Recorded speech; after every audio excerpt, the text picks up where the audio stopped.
ఇలాగ వ్రాయబడినది. లాబానుకు 2 కుమార్తెలు ఉండిరి. వారిలో పెద్దదాని పేరు లేయా, చిన్నదాని పేరు రాహేలు. లేయ జబ్బు కండ్లు గలది, రాహేలు రూపవతియు సుందరవతియునై ఉండెను. ఆమె మరలా గర్భవతి అయి కుమారుని కని ఈసారి యెహోవాను స్తుతించేదని అనుకొని యోధా అని పేరు పెట్టాను. దేవుడు తన పరిశుద్ధ వాక్యాన్ని దీవించును గాక. చదువుకున్నటువంటి లేఖనాలను బట్టి సందేశాన్ని అందించడానికి మన వ్యవస్థాపకులైనటువంటి సుందరరావు గారు సందేశాన్ని అందించవలసిందిగా ప్రేమతో ఆహ్వానిస్తున్నాం. మరి సుదీర్ఘమైన వాక్య భాగాన్ని మనము చదువుకున్నాం. సహజంగా 2 పిల్లలు ఒక ఇంట్లో ఉంటే పంపకాలు జరుగుతాయి కదా. మనకి 2 పిల్లలు ఉంటే పంపకాలు, రొట్టె మొక్కల దగ్గర నుండి అట్టు మొక్కల వరకు. అలాగే ఆ 2 పిల్లలు ఒకరికంటే ఒకరు గొప్పగా కనపడాలని పోటీ పడతా ఉంటుంటారు. అంటే ఒక కుటుంబంలో 2 పిల్లలు ఉంటే ఆ పిల్లల మధ్య నాకు అది కావాలి ఇది కావాలని పంపకాలు ఉంటాయి. ఆ పిల్లల మధ్య నేను గొప్ప అవ్వాలి, మా అమ్మ నాన్నల ముందు నేనే చెప్పబడాలి, నన్ను ప్రేమగా చూడాలి అనే పోటీ కూడా ఉంటూ ఉంటుంది. ఆ 2 పిల్లల్లో ఒకరు జబ్బుతో పుట్టారనుకోండి, మరొకరు అందముగా సౌందర్యంగా చాలా చక్కగా పుట్టారనుకోండి. ఆ బాగా పుట్టిన పిల్ల మీద ప్రేమ మమకారం ఎక్కువగా ఉంటుంది. ఈ లోపంతో పుట్టిన పిల్ల మీద ప్రేమ తక్కువ ఉంటుంది, మమకారం తక్కువ ఉంటుంది, ఇంట్రెస్ట్ కూడా తక్కువ ఉంటుంది కదా. మరి అలాంటి సందర్భము చాలా చోట్ల జరుగుతూ ఉంటుంది. లోపంతో పుట్టిన పిల్లల్ని తల్లిదండ్రులు కానీ బంధువులు కానీ చాలా వరకు అందరూ కూడా ఒకరిని ఒకలాగా చూస్తారు, మరొకరిని ఇంకోలాగా చూడటం ప్రారంభిస్తారు. నిత్యము ప్రతి దానిలో కూడా లోపంతో ఉన్న వారిని ఏదో ఒక దురదృష్టం వెంటాడుతున్నట్టు, ఏదో ఒక బాధ వారి మీద ఉన్నట్టు వారికి ఒక రకమైన ఫీలింగ్ వస్తూ ఉంటుంది. మనుషులలో 100కి 99 మంచి పనులు చేసి ఒక్క చెడ్డ పని చేస్తే ఆ ఒక్క చెడ్డ పనిని బట్టి అరే ఈయన అలాంటి గుణం గలవాడురా, ఆమె అలాంటి మంచిది కాదురా, ఎలా ఉంటుందిరా అలా ఉంటుందిరా అని చెప్పి ఆ ఒక్క గుణాన్ని బట్టి ఈ లోకం ఏం చేస్తుందంటే విమర్శలు చేస్తుంది. వాళ్ళలో ఉన్న మంచి గుణాలను కానీ, వాడిలో ఉన్న ప్రేమను కానీ, వాడిలో ఉన్న మంచి బుద్ధిని కానీ, అందరినీ ప్రేమించే స్వభావాన్ని కానీ ఈ లోకం పట్టించుకోదు. 100లో ఒకదానిలో తప్పిపోయినా, ఒక చెడ్డ పని చేసిన ఆ చెడ్డ పని చేసిన వారిని ఏమంటుందంటే ఆ చెడ్డ పని చేసిన వారు అసలు మంచివారు కాదు, వారు గుణహీనులు, గుణము లేని వారు, మంచి స్వభావం గల వారు కాదు అని చెప్పి డైరెక్ట్గా లోకం ఏం చేస్తుందంటే ఒక స్టేట్మెంట్ ఇచ్చేస్తుంది. ఒక వ్యక్తి యొక్క లోపమును బట్టే కదా అలాంటి మాటలు లేదా అలాంటి తీర్పులు, అలాంటి సంభాషణ లోపం చేయగలుగుతుంది. మరి అలాంటి వ్యక్తే ఇక్కడ సాగర చదివిన వాక్య భాగంలో ఉన్న ఒక అభాగ్యురాలు. ఆ అభాగ్యురాలు పేరు ఏం పేరు? లేయా. ఆదికాండము 29వ అధ్యాయము 16వ వచనం చదువుతారు చూడండి. లాబానుకు 2 కుమార్తెలుండిరి. వారిలో పెద్దదాని పేరు లేయా, చిన్నదాని పేరు రాహేలు. లేయా జబ్బు కళ్ళు గలది, రాహేలు రూపవతియు సుందరినై ఉండెను. చూడండి, అక్కడ ఒక కుటుంబం ఉంది. ఆ కుటుంబము చక్కని కుటుంబంగా కనపడుతుంది. ఆ కుటుంబమునకు తండ్రి ఎవరంటే లాబాను. ఆ కుటుంబానికి తండ్రి ఎవరు? లాబాను. ఆ లాబానికి 2 పిల్లలు ఉన్నారట. ఆ 2 పిల్లలలో పెద్దదాని పేరు లేయా, చిన్నదాని పేరు ఏం పేరు అంటే రాహేలు. చిన్నదాని పేరు ఏం పేరు? రాహేలు. ఇప్పుడు వీరిద్దరూ కూడా వారికి పుట్టిన సంతానం. అయితే ఈ సంతానము ఇద్దరూ ఒకేలా లేరు. ఇద్దరు ఒకేలాగా లేరు. ఒకరు జబ్బుతో ఉన్నట్టున్నారు. జబ్బు కళ్ళగలది అంటుంది అక్కడ. లేయా ఎలా ఉందండి? జబ్బు కళ్ళగలది. ఇక్కడ పరిశుద్ధ గ్రంథము ఆమె జబ్బు కళ్ళగలది అని చెప్పిందంటే పుట్టుకతోటే ఈ లేయాకు ఆ కళ్ళు బాగాలేదు. కళ్ళు బాగాలేదు అంటే బహుశా కళ్ళు చూడడానికి అందంగా లేవేమో. చూడండి, కొంతమంది కళ్ళు ఉంటాయి మెల్ల కళ్ళు, ఇటువైపు ఇటువైపు ఇలాగ తేలిపోయినట్టు ఉంటాయి. వాళ్ళు ఎటు చూస్తున్నారో తెలియదు. కొంతమంది కళ్ళు ఎలా ఉంటాయి చూడండి, చిన్ని కళ్ళు మూచుకుపోయినట్టు ఉంటాయి. చీపు కళ్ళోడు చీపు కళ్ళుది అంటారు, హేళన చేస్తారు. ఈమె కళ్ళు మంచివి కాదు. ఆ కళ్ళుకు జబ్బు ఉంది. ఆ జబ్బు ఎలాంటిదంటే స్పష్టంగా చూడలేని జబ్బు, దూరం నడవలేని జబ్బు, స్పష్టంగా ఉండలేని, స్పష్టంగా ఏది కూడా గ్రహించలేని జబ్బు ఆమెకుంది. అందుని బట్టి ఆమె జబ్బు కళ్ళు గలది అని పిలువబడింది. ఇక రెండవ అమ్మాయి పేరు రాహేలు, రూపవతియు, ఇంకా ఏంటంటే సుందరి ఉన్నది. చూస్తే అబ్బా ఎంత బాగుందరా ఈ అమ్మాయి, ముద్దుగా ఉంది. కన్నులు కలువ పువ్వుల్లా ఉన్నాయి, ముక్కు కోనేరులా ఉంది. రూపవతి, అందగత్తే. ఈమె ముఖం చూస్తే ఎవరికైనా సరే పెట్టాలనిపిస్తుంది. ఈ ముఖం చూస్తే ఎవరికైనా సరే పొగడాలనిపిస్తుంది. ఈ ముఖం చూస్తే ఎవరికన్నా ప్రేమగా చూడాలనిపిస్తుంది. ఒకే కుటుంబం, ఒకే తండ్రి బిడ్డలు, ఇద్దరిలోని ఏముందన్నమాట? వైరుధ్యం కనపడుతుంది, తేడా కనపడుతుంది. ఒకరు పుట్టుకతోటే కండ్లతో జబ్బు గలవాడిగా పుట్టినప్పుడు ఆ జబ్బుని బట్టి ఆమె ద్వేషించబడుతుంది. లేయా ఏమవుతుందండి? ద్వేషించబడుతుంది. తల్లిదండ్రులు లేయాను ఒకలాగా చూస్తున్నారు, రాహేలును ఒకలాగా చూస్తున్నారు. రాహేలు మంచి బలంగా, అందముగా, దృఢముగా ఉంది కాబట్టి రాహేలు నా కుమార్తె, కొడుకైనా కుమార్తెనా నువ్వేనమ్మా నాకు, ఇదిగో మన మంద ఉంది, తోలికని వెళ్ళి మేపుకురా రాహేలుకి ఇస్తున్నారు తప్ప ఇక్కడ నుండి అక్కడికి నడలేని, ఏమీ చేయలేని లేయాకి ఏ పనులు చెప్పడం లేదు.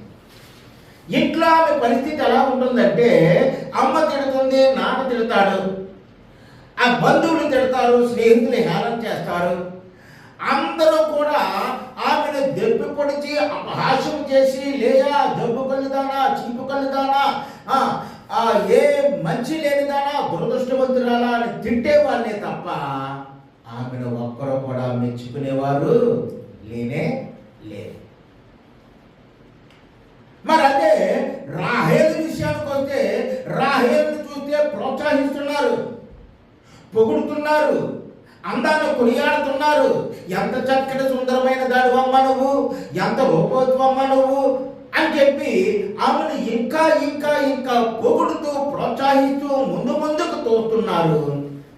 రాహేల్ అలా తోస్తూ ఉంటుంటే లేయానైతే వెనకపో, పని జరుగుతుందా ఇక్కడ, అన్ని పాడు చేస్తావా, అదలపో వెనకపో అని గసురుకుంటున్నారు.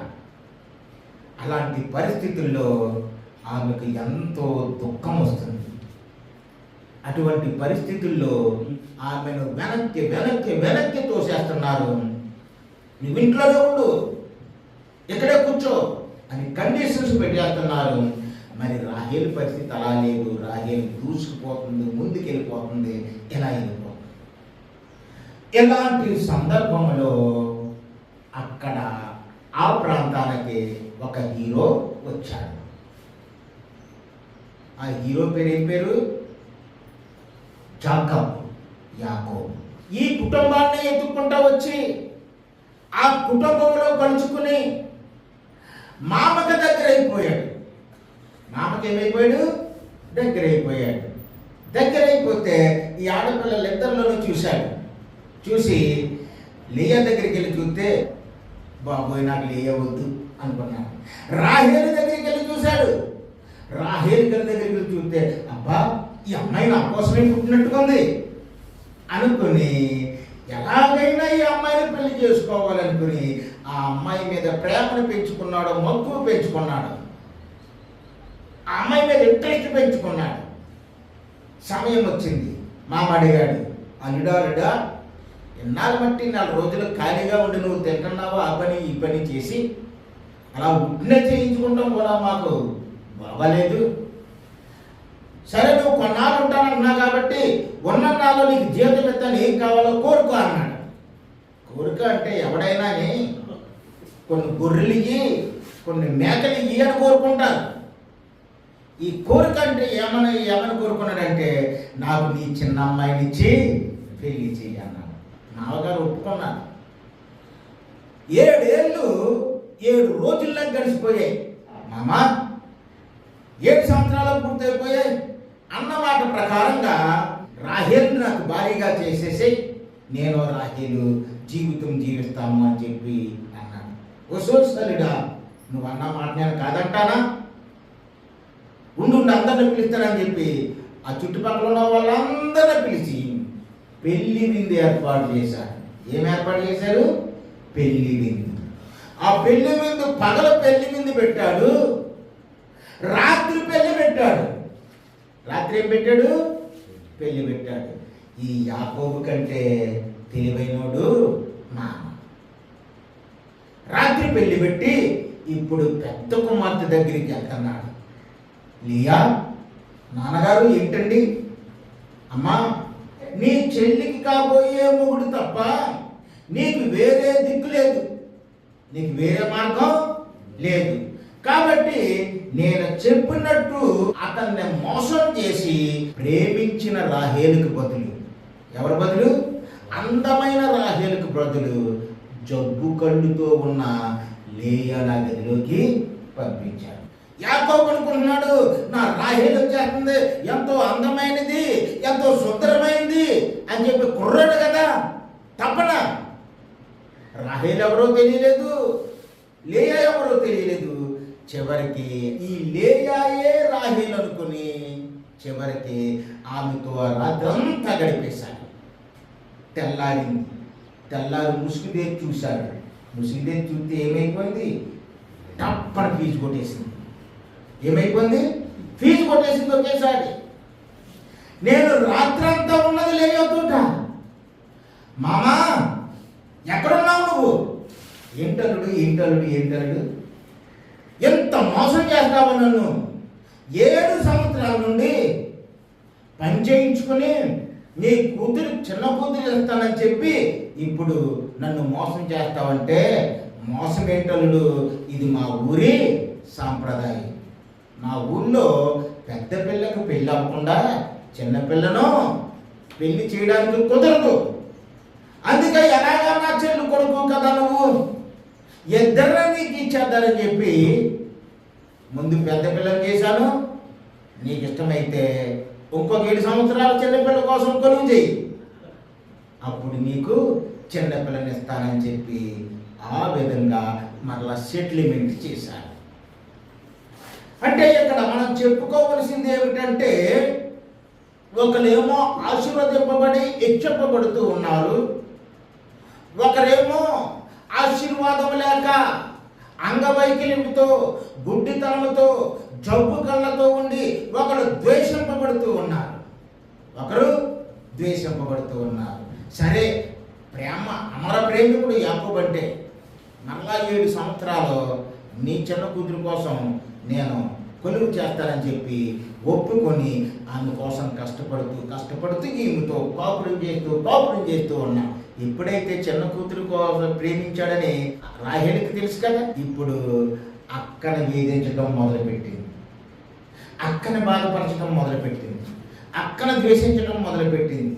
అసలు నా భర్తే నువ్వు మోసం చేసుకున్నావు, మోసగెత్తే అని.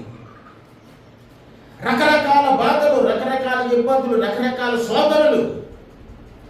మనుషులకి సోదరులు వస్తూ ఉంటుంటాయి, కష్టాలు వస్తుంటాయి, ఒక్కొక్కరు దెప్పు పడుతూ ఉంటుంటారు. ఎవరో కాదు మన చుట్టుపక్కల ఉన్న వాళ్ళే, ఎవరో కాదు మన బంధువులే. లేయా ఎన్నో బాధలు భరించింది. ఒకరితోట ఇద్దరితోట, అక్కడ ఉన్న సమూహం అందరితో, తల్లిదండ్రులతో, తన చెల్లితో కూడా బాధలు భరించింది. సరే, ఇప్పుడు పెళ్ళయింది. పెళ్ళైతే ఈ మొగుడన్నా సరిగా చూస్తున్నాడంటే మొగుడికి ఎవరి మీద ఉంది ప్రేమ? చెల్లి మీద ఉంది. ఈ మొగుడు కూడా ఆమెను లెక్క చేయట్లేదు. లెక్క చేయకుండా ఎంతసేపు రాహేలు కోసమే పాటలు పాడుకుంటున్నాడు, ఎంతసేపు రాహేలు కోసమే మాట్లాడుకుంటున్నాడు, ఎంతసేపు రాహేలే నాకు కావాలి, రాహేలే నాకు కావాలని అందరితో చెప్తున్నాడు. చెప్తూ ఉంటే పెళ్లి చేసుకున్న ఈ భార్య గుండె ఏమవుతుంది? కరిగి నీరైపోతుంది, బాధపడుతుంది, ఇబ్బంది పడుతుంది. అటువంటి పరిస్థితుల్లో కొమ్ములి ఏడుస్తూ ఏడుస్తూ ఉంది. ఆ ఏడుస్తూ ఉన్న ఆమె ఏడుపును, ఆమె దుఃఖాన్ని ఎవరు చూశారో తెలుసా? దేవుడు చూశాడు. ఆమె దుఃఖాన్ని ఎవరు చూశాడు? దేవుడు చూశాడు. దేవుడు చూసి లేయా కన్నీటిని చూసిన దేవుడు, ఆ కన్నీటి నుండి దేవుడు లేయాని ఎక్కడికి తీసుకొచ్చాడంటే స్తుతించే స్థితికి తీసుకొచ్చాడు. కన్నీరు కాచే స్థితి నుండి లేయాని ఎక్కడికి తీసుకొచ్చాడు? స్తుతించే స్థితికి తీసుకొచ్చాడు.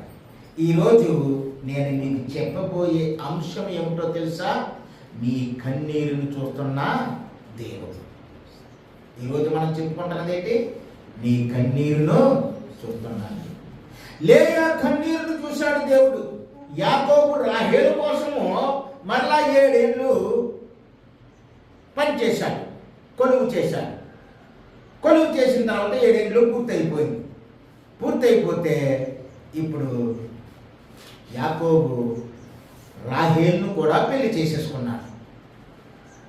ఇప్పుడు యాకోబుకి ఎంతమంది భార్యలు? 2 భార్యలు. ఒకరెవరు?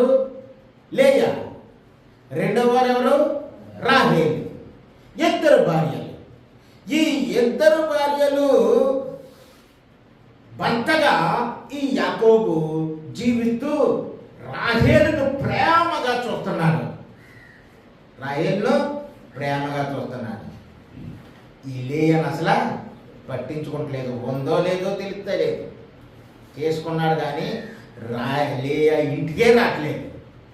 రాహేలు ఇంటి దగ్గరే ఉంటున్నాడు కదా. చూడండి, అక్కడ ఆదికాండము 29వ అధ్యాయము 31వ వచనము. లేయా దేశించబడుట యెహోవా చూచి ఆమె గర్భమును తెరిచెను, రాహేలు గుడ్రాలై ఉండెను. ఎప్పుడైతే యాకోబు లేయాను హీనముగా చూస్తున్నాడో, ఈ హీనంగా చూస్తున్న ప్రతిసారి లేయాకి ఇంకా తండ్రి దగ్గర చెప్పుకుంటే ఆదరపో అంటున్నాడు. తల్లి దగ్గర చెప్పుకుంటే నీ కర్మ చావు అంటుంది. బంధువుడి దగ్గర చెప్పుకుంటే జబ్బున్న దాంతో ఎవరు కాపురం చేస్తాడు? నీ తట్టలేదు, నువ్వు పడుకో అంటున్నాడు. మరి ఎవరితో చెప్పుకోవడానికి లేయాకి ఇంకా ఎక్కడా కూడా అవకాశాలు లేవు. కాబట్టి లేయా ఎక్కడికి పోయిందంటే దేవుడి దగ్గరికే పోయింది. రాత్రంతా దేవుడి దగ్గర వెళ్తూ ఉండేది, రాత్రంతా ప్రార్థన చేసుకుంటూ ఉండేది, రాత్రంతా మొరపెట్టుకుంటూ ఉండేది. మొరపెట్టుకుంటూ ఉన్నప్పుడు దేవుడు ఏం చేశాడంటే లేయా ద్వేషించబడటం చూసి, లేయా ద్వేషించబడుట యెహోవా చూచి ఆమె గర్భము తెరిచెను. మీరు గమనించారో లేదో, శ్రమలు చాలా కాలం వరకు కొనసాగుతూనే ఉంటుంటాయి. శ్రమ ఎలా వచ్చి అలా పోయేది కాదు. లేయా పెళ్ళి ఎన్నాళ్ళైంది? 7 ఏళ్ల క్రితమైంది. ఆ 7 ఏళ్ళ నుండి మరలా యాకోబు చిన్న భార్య కోసం ఎన్నేళ్ళు కొలువు చేశాడు? మరలా 7 ఏళ్ళు చేశాడు. 7 ఏళ్ళ వరకు కూడా లేయాకు పిల్లలు లేరు. ఇప్పుడు రాహేలుకి పెళ్లి చేసుకున్నాడు. రాహేలు ఏం చేస్తుందంటే లేయాను చిన్న చూపు చూస్తుంది. యాకోబుతో చట్టపట్టాలు వేసుకుని తిరుగుతుంది. ఈ జబ్బు కన్నుది ఈమెను తిప్పగలడా ఊరంతా? తిప్పలేదు. ఆమె అందగెత్తే సై సై సై అని తిప్పుతున్నాడు. తిప్పుతుంటే ద్వేషించబడుతుంది, హీనంగా చూడబడుతుంది. ఇంక దిక్కు లేదు. దేవుడి దగ్గరికి వెళ్ళి ప్రార్థన చేసుకుంది. ప్రార్థన చేసుకున్నప్పుడు దేవుడు ఏం చేశాడంటే ఆమెను చూచాడు. మన బాధల్లో, మన కష్టాల్లో, మనం ఉన్న స్థితిలో, ఏ భయంకరమైన పరిస్థితుల్లో మనం చిక్కుకున్నా సరే దేవుడి వైపు చూసి నువ్వు మొరపెడితే దేవుడు ఏం చేస్తాడు? మొదట నిన్ను చూస్తాడు. లేయాని చూసిన దేవుడు నిన్ను చూస్తాడు. నీ బాధను చూస్తాడు, నీ కష్టాన్ని చూస్తాడు, నీ కన్నీటిని చూస్తాడు. లోయను చూసిన దేవుడు ఆమె గర్భాన్ని తెరిచాడు. ఇప్పుడు రాహేలు దగ్గర ఉన్న యాకోబు నెమ్మదిగా ఎక్కడికి వస్తున్నాడో లేయా దగ్గరికి వస్తున్నాడు. ఇప్పుడు ఆమె నెలలో నిండింది, ఒక కుమారుని కంది. ఆ కుమారుడికి ఏమని పేరు పెట్టింది? రూబేను అని పేరు పెట్టింది. యెహోవా నా శ్రమ చూశాడు, ఎన్నాళ్ళ వరకు నా భర్త నాకు దూరమై బ్రతుకుతూ ఉన్నాడు, నన్ను హింసిస్తున్నాడు, నన్ను ద్వేషిస్తున్నాడు. ఇప్పుడు దేవుడు నా బాధను, నా శ్రమను చూసి నా భర్త నా దగ్గరకు వచ్చేలా చేశాడు. కాబట్టి ఒక కుమారుని కని అతనికి ఏమని పేరు పెట్టిందంటే రూబేను అని పేరు పెట్టింది. ద్వేషించబడుతున్న కుటుంబం ఇప్పుడు ప్రేమించబడుతుంది. అందరూ కూడా గుడ్డిది గుడ్డిది గుడ్డిది, జబ్బు కళ్ళది అన్న ఆ లేయ ఇప్పుడు రూబేనుకి తల్లి అయిందిరా, మంచి పిల్లవాడికి అంది అది కొనియాడబడుతుంది. కాలం గడుస్తుంది. మరలా ఒక సంవత్సరం అయింది. ఎప్పుడైనా సరే మనము ద్వేషించబడుతున్నప్పుడు, శ్రమ పడుతున్నప్పుడు, కష్టపడుతున్నప్పుడు మనం చేయవలసింది ఏంటంటే ప్రభువా నన్ను చూడవా అని అడగటమే. ప్రభువా నన్ను చూడవా. ఆయన అద్భుతం చేస్తాడు. కీర్తనకారుడు కీర్తన 25:19 ఒక మాట చెప్తాడు. ఏమంటున్నాడు?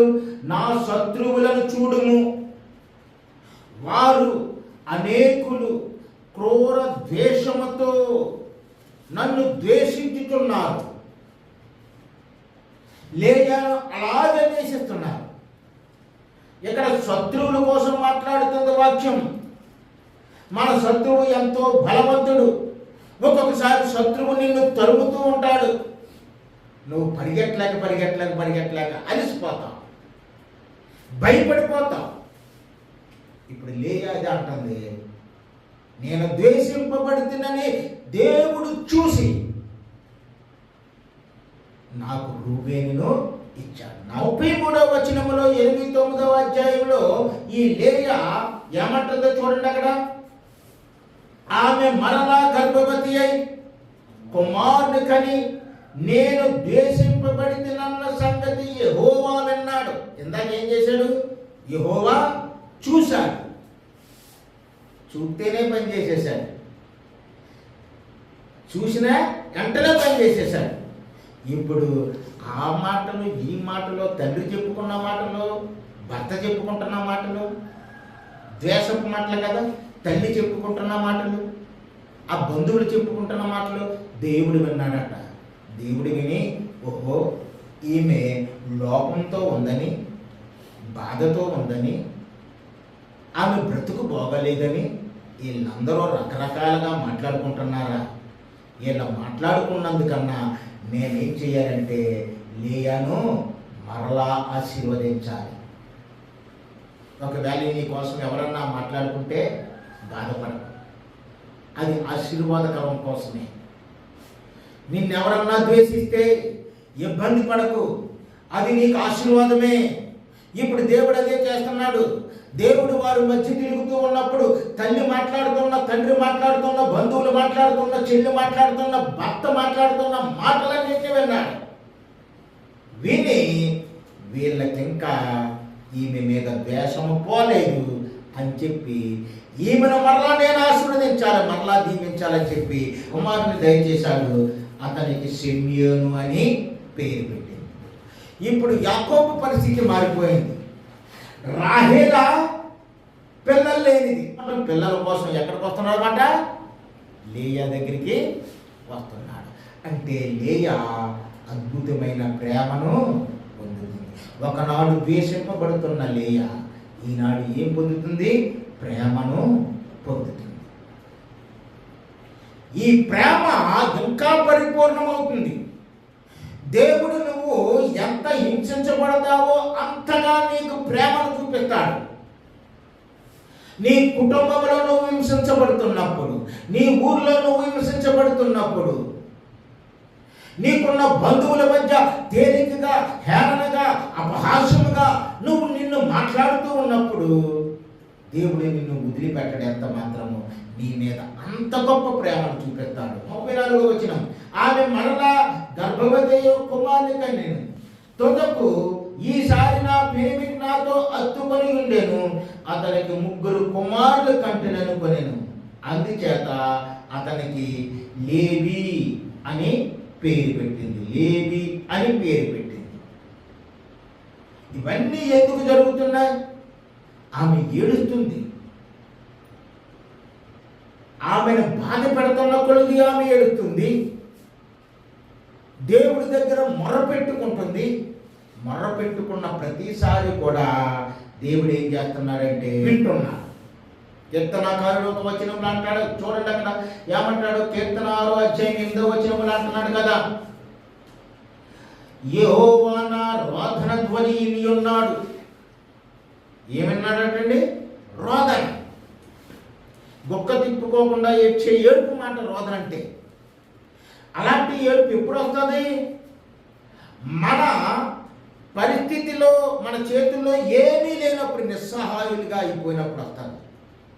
ఏమీ లేనప్పుడు, నిస్సహాయులుగా అయిపోయినప్పుడు వస్తుంది. మరి ఇక్కడ శత్రువు ఎన్నో బాధలు పెట్టినప్పుడు లేయా ప్రభువు వైపే ఉంది తప్ప, ప్రభు స్వరమే ఉంది తప్ప, ప్రభువు మాటలే ఉంది తప్ప, ఆయనతోనే మాట్లాడుకుంది తప్ప, ఆయన ఏమిటే ఏడ్చింది తప్ప ఇంకా ఏ ధ్యాస ఆమె పెట్టుకోలేదు. కాబట్టి మరి దేవుడు మళ్ళా ఏం చేశాడంటే ఏడ్చే స్థితి నుండి, రోదన చేసే స్థితి నుండి, ద్వేషింపబడే స్థితి నుండి ఆమెను స్తుతించే స్థితికి వచ్చేసాడు. 35వ వచనం, ఆమె మరలా గర్భవతి అయి కుమారుని కని ఈసారి యెహోవాను స్తుతించెదననుకొని అతనికి యోధా అనే పేరు పెట్టింది. యోధా అనే మాటకు అర్థం ఏమిటంటే దేవుడు స్తుతింపబడును అని. కన్నీటిలో ఉన్న లేయా మొర్రపెట్టగా దేవుడు ఆ కన్నీటి నుండి విడిపించి, దేవుడు నాకు ఇన్ని మేలులు చేశాడు, దేవుడు నాకు ఎంత గొప్ప చేశాడు, దేవుడు నన్ను బహుగా దీవించాడు, నా భర్త చేత నేను ఇప్పుడు ప్రేమించబడుతున్నాను, నా అమ్మ నాన్నల దగ్గర నేను తలెత్తుకోగలుగుతున్నాను, నేను సంతానం కలిగిన ఇల్లాలిగా నన్ను చూస్తున్నారు అందరూ, నాకు ఒక గొప్ప స్థితిని దేవుడు ఇచ్చాడని చెప్పి ఈ యోధ దేవుడి స్తుతికి గుర్తు అని చెప్పి అతనికి ఏమని పేరు పెట్టిందంటే యోధ అని పేరు పెట్టింది. ఈ పేరు పెట్టడంలో కూడా యాకోబు పాత్ర లేదు, ఆమె పెట్టినట్టు ఉంది ఇక్కడ. ఆమె బాధను బట్టి యోధ అని ఆయనకు పేరు పెట్టింది. అంటే దేవుడు మన కన్నీటి నుండి విడిపించి ఎక్కడికి తీసుకెళ్తున్నాడు? మనల్ని దేవుడికి స్తుతి చెల్లించే చోటికి తీసుకెళ్తున్నాడు. దేశింపబడిన లేగి ఆ రెట్టింపు ఆశీర్వాదానికి పాత్రమైంది. కన్నీటితో ఉన్న లేయి ఇప్పుడు దేవుణ్ణి స్తుతించే స్థాయికి వచ్చేసింది. అటువంటి స్థాయికి మనము రావాలి. ఏ స్థితిలో ఉన్నా మనం ఏం చేయాలన్నమాట? అక్కడ ప్రతి విషయమందును కృతజ్ఞతాస్తుతులు చెల్లించుడి. ఎలాగు చేయుట యేసుక్రీస్తునందు మీ విషయంలో దేవుని యొక్క చిత్తమై ఉంది.